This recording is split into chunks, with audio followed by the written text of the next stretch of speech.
Tiniyak ng kampo ni Senadora Grace Poe ang kahandaan nitong harapin ang lahat ng disqualification case na isinampal laban sa Senadora.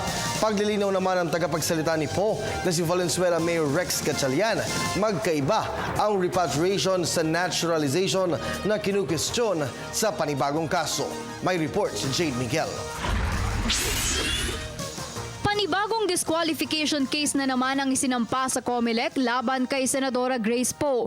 Lumalabas na ito na ang pang-apat na kaso na kinakaharap ng Senadora simula nang siya ay maghain ng kanyang Certificate of Candidacy sa pagkapangulo. Ang panibagong kaso na isinampa ng dating dekano ng University of the East College of Law na si Amado Valdez ay kumukwestiyon din sa citizenship ng Senadora.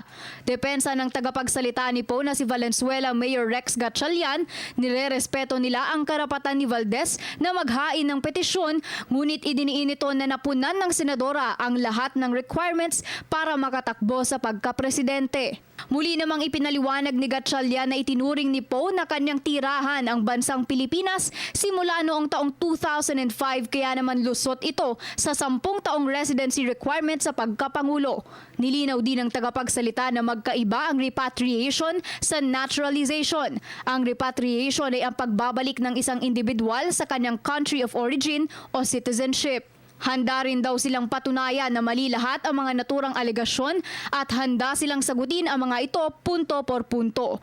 Para naman mismo kay Poe, marami pa dapat pagtuunan ng pansin si Valdez at hindi lamang sana ang issue ng kanyang citizenship. Si Dean Amado, opinion niya yon, pwede niyang isampa yon, pero siguro marami rin sa ating lipunan ang pwede niyang pagtuunan din ng pansin, at ito naman ay hindi naman yata